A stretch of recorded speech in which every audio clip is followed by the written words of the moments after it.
วันถวายพระบรมศพสมเด็จพระนางเจ้าสิริกิติ์พระบรมราชินีนาถพระบรมราชชนนีพันปีหลวงโดยในวันที่ 12 จะเปิดจำหน่ายบัตรเข้าชมพระบรมมหาราชวังและวัดพระศรีรัตนศาสดา8:30 น.ถึง 14 น.ออก2 วิออก2 วิระหว่างเวลา 8 นาฬิกาถึง 12 นาฬิกาปิดจุดคัดกรองที่บริเวณอุโมงค์หน้าพระลานเวลา 11 นาฬิการุ่นนักวินาทีน้องธิดาลาวออกข่าวพระราชสำนักเป็นครั้งที่2ในรอบ1 เดือนก็ว่าได้ครอบครัวศรีวิไลพากันรุ่นเฮวาซั่นหลังจากเห็นหน้าตนเองออกโทรทัศน์ทักทายสบายดี FC แฟนคลับของน้องธิดาลาวศรีวิไลบ่ว่าจะอยู่ทางฝั่งไทยและก็ฝั่งลาว FC ของเจบ่ลาวทั้ง2ฝั่งของบ่ว่าจะอยู่ทางฝั่งนี้และก็ฝั่งนั้นมาพบมาพ้อกันเช้านี้เอาอีกจักคลิปนึงก็แล้วกันเรื่องราวเกี่ยวกับพ่อผู้ศรีวิไลได้พาลูกพาเต้าไปทำความดีเนาะตั้งแต่แม่พระพันปีหลวงจากไปก็ได้แต่งเพลงซาบซึ้งกินใจให้ทั้งคนสองฝากฟังแม่น้ำคลองได้ฟังกันได้น้ำตาไหลไปตามกันและในที่สุดเนาะมื้อที่จะมากราบพระบรมศพในที่สุดก็ได้มาก้มกราบน้ำมูเพราะว่าเป็นคนหนึ่งที่สร้างคุณงามความดีเนาะที่ว่าได้นำบทเพลงอันไพเราะมาคับมากอมให้ทั้งสองฝากฟังแม่น้ำของได้ทราบซึ่งแล้วก็ได้ฮู้จักแม่พระพันปีหลวงยิ่งขึ้นไปในที่สุดวินาทีนี้ก็มาถึงเนาะพากันไปก้มกราบพระบรมศพได้ไปเที่ยวหลังวังได้ไปเห็นภาพวังอันโออาของน้องธิดาลาวครั้งแรกในชีวิตคันอยู่ในประเทศลาวก็คงบ่มีโอกาสได้เห็นวังใหญ่โตมโหฬารขนาดนั้นพออยู่ทางลาวนี่บ่มีแล้วเด้อวังน่ะยังเหลือแต่พิพิธภัณฑ์วังหลวงพระบางก็เป็นวังน้อยๆคันเอาไปเทียบเท่าแล้วก็เทียบใส่กับห้องครัวพระราชวังไทยเท่านั้นละท่านผู้ชมเนาะด้วยความว่าลาวเฮานี่ยกเลิกบ่ให้มีกษัตริย์มานี่เป็นระยะเวลาเกือบ60 ปีแล้วมันก็เลยบ่มีเนาะแล้วก็วังเก่าก็กลายมาเป็นหอพิพิธภัณฑ์อยู่ทั้งหลวงพระบางยังคงรักษาไว้เป็นเรื่องราวดีๆของตระกูลของน้องธิดาลาวของตระกูลศรีวิไลอันนี้เจบ่ลาวบ่ฮู้ว่าสมัยก่อนพอผู้ศรีวิไลได้มีโอกาสแบบนี้บ่หรือว่าตั้งแต่มีลูกสาวธิดาลาวจึงได้มีโอกาสแบบนี้ติดกันอันนี้มันเป็นบุญนำทรงบุญวาสนาพาไปตัวพระผู้ศรีวิไลก็มีความดีน้องธิดาลาวก็มีบุญวาสนาจากเด็กบ้านนอกคอกนาชาติที่แล้วนี่อาจจะมีอย่างเกี่ยวข้องกับพื้นแผ่นดินฝั่งแม่น้ำโขงฝั่งขวานี่ฝั่งไทยนี่ก็เป็นไปได้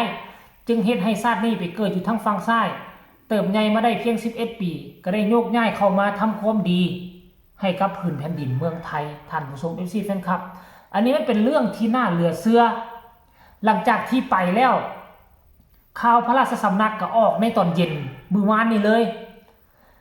ทั้งพ่อผู้ศรีวิไลทั้งหมดทุกคนทั้งน้องธิดาลาวก็พากันลุ้นได้บ่นี่จะมีตนเองบ่เพราะข่าวพระราชสำนักมาแล้วตนเองก็ได้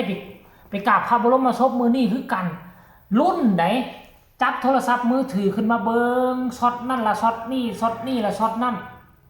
ยาวเกือบ4 นาทีแหมทุกคนน่ะป้าโธ่ก็มาลุ้นหัวใจเต้นตุ้มๆเอาสิมีเฮาบ่สิมีเฮาบ่คือมันคือโดนแท้คือเห็นข่าวแต่ของผู้อื่นอยู่เห็นผู้อื่นไปอยู่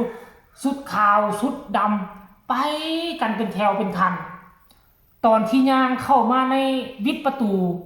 เนาะวิทย์กำแพงเข้ามากับบ่เห็นน้องธิดาลาวบ่เห็นครอบครัวศรีวิไลจักคนเลยเห็นแต่ผู้อื่นเนาะมันสิมีกล้องตัวนึงจับหน้าประตูน่ะย่างทะลุเข้าไปเลยสิน่ะบ่เห็นกล้องด้านหลังก็บ่เห็นครอบครัวศรีวิไลอ้าวใจตุ้มๆต่อมๆบ่มีเฮาละติบอกว่าซั่นเด้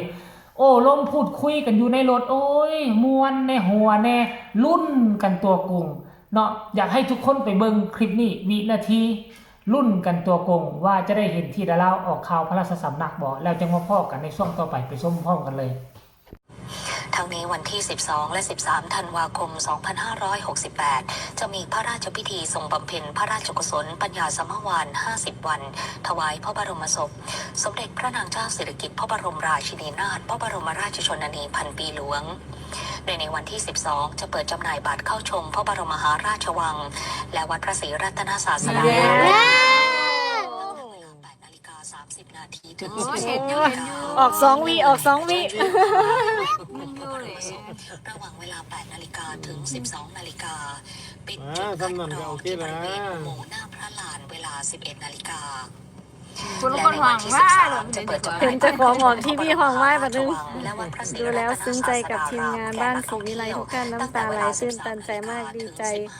กับเจ้าหญิงธิดาน้อยค่ะ และเปิดให้ประชาชนเข้ากราบถวายบังคมพระบรมศ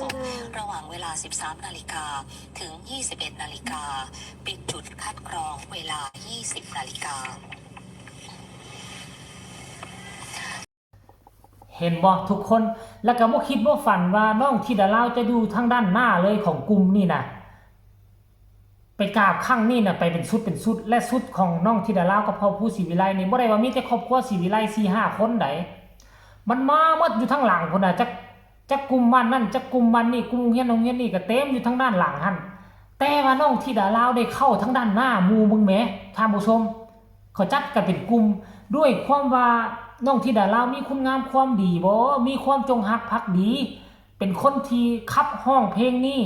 พอผู้ก็เป็นผู้แต่งข้าเจ้าเลยให้อยู่ทั้งอยู่น่ะทันแถวทั้งหน้าบ่ท่านผู้ชมเนาะอันนี้เจบ่แล้วก็บ่รับทราบมีบุญวาสนาเบิ่งแหน่ท่านผู้ชมจงสร้างความดีเอาไว้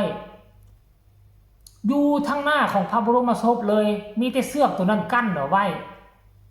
เห็นที่ดาราเต็มออกข่าวพระราชสำนักดีแต่เขาบ่ซื้อน้ำแต่เขาเจ้าก็กลมร่วมไปแล้วโรงเรียนนั้นโรงเรียนนี้ตำบลนั้นตำบลนี้นะพากันไปนะแล้วบ่คิดบ่ฝันว่าตำบลของพ่อผู้ศรีวิไลนอกกลุ่มของพ่อผู้ศรีวิไลนี่จะยกสูงน้องที่ดาราให้อยู่ระดับแถวหน้าใส่ชุดสีดำมีเข็มขัดเป็นสัญลักษณ์โอ้ยเห็นแล้วก็คงจะมีโอกาสดอกเนาะแต่ก็บ่อยากให้โอกาสแบบนี้เกิดขึ้นเรื่อยๆบ่อยากให้เกิดการสูญเสียบ่อยากให้ผู้รักผู้ใหญ่พ่อเมืองแม่เมืองสูญเสียแล้วก็จากไปแบบนี้บ่แม่นว่าเจบ่ล่าว่ามีอยากมีโอกาสแบบนี้บ่แม่นว่าสาบแช่งอยากให้ประเทศไทยเฮาสูญเสียผู้รักผู้ใหญ่ตื่นบ่แม่นเลยบ่แม่นบ่อยากให้มันเกิดขึ้นเลยนะเรื่องนี้นะอยากให้อยู่ข้ามฟ้าเป็นบุญบารมีของพื้นแผ่นดินพุ่นละตามใจเจบ่ลาวเนาะท่านผู้ชมคลิปนี้ก็น่าจะฝากฝังเอาไว้อีกคลิปก็แล้วกันเนาะน้องธิดาลาวกับครอบครัวศรีวิไลได้ออกข่าวพระราชสำนักอีกแล้วเป็นครั้งที่2ในรอบก็ในรอบ2เดือนบ่ได้เนาะ2กับ3เดือนได้บ่เป็นเดือนเดียวท่านผู้ชม FC แฟนครับใครเห็นแล้วมีคำตำหนิติชมคำคิดคำเห็นคือแนวใดก็ส่งข่าวมาได้ทางใต้คอมเมนต์ฝากทุกคนกดไลค์กดแชร์กดติดตามให้แน่เพื่อจะบ่พลาดคลิปดีๆแบบนี้ตลอดไปสำหรับคลิปนี้ขอกล่าวคำว่าสบายดี